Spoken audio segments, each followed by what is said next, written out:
Hello, thank you for joining me and welcome back. Today's account happened just last week in the Thetford forest area, and it was sent in to me by a witness, and this is what he had to say. I live quite close to the Thetford forest and have over the years had a couple of strange experiences whilst out in the forest itself, and I wanted to share them with you. The first thing that happened to me happened when I stayed outdoors overnight by the river Little Ouse. We had canoed upstream from Sanson Downham until we reached the weir and the river gauging station. We drifted back downstream a little to a suitable location to pull the canoe out of the water and with suitable trees so that we could set up our hammocks for the night. We walked until we were far off the beaten track and decided we would set up camp for the night in the spot we found. It was about 2 a.m. when we settled into our hammocks to get some sleep, and as all was quiet, and then we both heard slow and deliberate movement that approached us. We both asked each other at the same time, "Is that you?" And we both answered, "No, I thought it was you moving." We remained silent, and the sound of the footsteps circled us before slowly walking away. Whatever it was would pause if we made any kind of noise and then start up again if we were quiet. In the first light we could clearly see the trampled down tall grass and the route it took to and around us before returning to continue along the riverbank.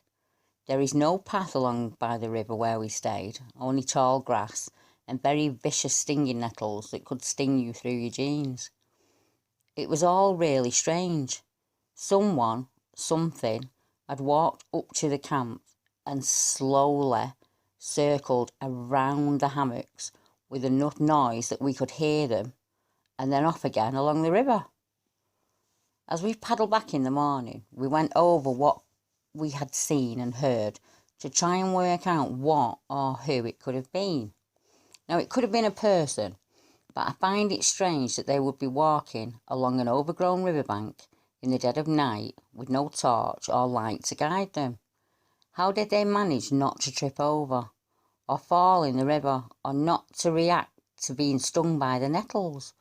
The only thing we could think of was it had to walk upright on two legs, and this is based on the sound of the footsteps and the tracks in the long grass and nettles. Plus, I have good night vision and we were very aware of our surroundings. I don't think either of us wanted to say exactly what we thought it could have been, in case it put either of us off bushcrafting in the forest. Neither of us felt scared or unsettled at any time, while whatever it was investigated our camp. Now, the second account happened on the morning of Sunday the 25th of June 2017. I got up early and I decided to take my dog for a good long walk through the forest. I parked my car down a forest track that has right of way with vehicle access. We set off as normal, the birds are singing. It's a lovely day. My dog normally walks 2 or 3 metres ahead when she's off the lead, and she just seems to think that everything in the forest is her friend. She's also friendly to other people and dogs, and she'll bark and yap excitedly when she sees them. I like to think I know her barks and their meanings quite well by now. Well, the walk goes well and nothing out of the ordinary. We go by a potential overnight bushcraft location and I see a woven willow or hazel screens being erected at a spot that overlooks the railway line and the Little Ouse River Valley. The screen has about 4 rectangular apertures at various heights, as if for binoculars or to view through. It's too far off the beaten track and marked trails to be for the average visitor. The grass is not trodden down near it, so it's not been used too much just yet, and we carry on and take a shortcut back to the car. I put the travel harness on my dog and I clip her in and start the car, and we slowly head down the track to exit the forest. I have the windows down to enjoy the breeze, and I'm smiling at the dog. She's got her head out the window, and all of a sudden she changes. A head appears between the two front seats and she starts barking at something ahead. Nothing I say or do will break her stare, so I begin to scan the track and the verge ahead for a person, a dog, a deer, and there's nothing. I'm aware she is now stood up and is leaning forward as if to get a better look or to be more in front of the car. I cannot see anything out of place up the track ahead of us, but I slow down to a crawl just in case something should run out in front. All of a sudden she starts barking at full volume. This is not her greeting bark, and it's so much more deeper and powerful. In between each bark she now growls as her top lip is curled back, showing her teeth.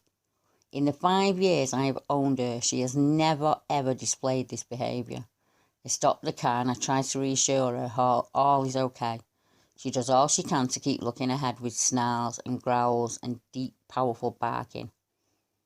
I like to think I know my dog well, but this did unsettle me a little.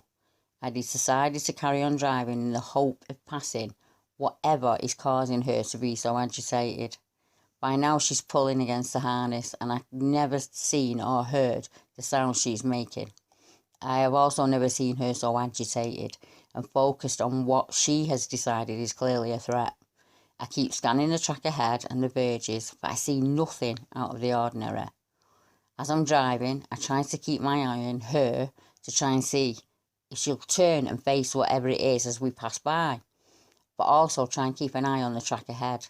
For a moment, I consider turning the car around and leaving the forest via the long way out to avoid whatever it is the cause of her agitation. Up ahead, coming out of the verge of tall grasses, bracken and nettle, is something moving, and it's moving from left to right. Its movement looked fluid and deliberate. My first thought that it was a vehicle of some type, but the idea is quickly dismissed as how would it fit through the trees and who would have seen it. Before I can get a better look, it has crossed the track and I no longer see it. I do not get a chance to have a good look and see detail because of the distance and the speed it crossed the track. It was grey or brown in colour, with no sharp, defined outline, such as a vehicle. My mind's trying to match the image with what it could be. My dog's growling and snarling and barking, and as we've passed the spot where it crossed, I could see a parting of the bracken and grass, but not like a deer trail that is clearly defined. My dog is now facing the way the creature has gone. Her hackles are up, she's snarling and growling and deep barking, and she's in a wide defensive stance. She then faces out the rear, still barking, until we get onto the main road and head home.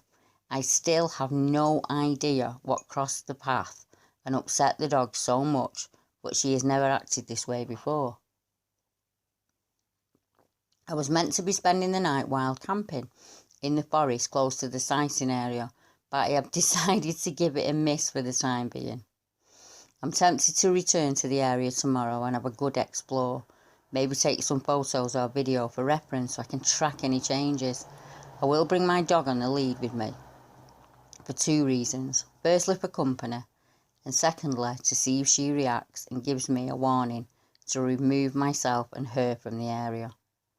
Thetford Forest, as we know, is a hotbed of British Bigfoot and other strange upright figures being reported that roam the woods and the trees of the forest. And as discussed before, the River Ouse is one of the main highways, I think, for our wild folk here in the UK. I think this 129-mile route is important, as the Ouse is one of the rivers that join the River Ouse, and that runs to the Humber estuary, where it joins the North Sea. Crossing the UK, it will be a very quick and easy route of travel. So I hope if the witness goes back and he does notice any changes or he sees anything else, he will contact me again and I will share it here with you. So until next time, thank you very much for joining me. I hope you have a lovely week. Goodbye.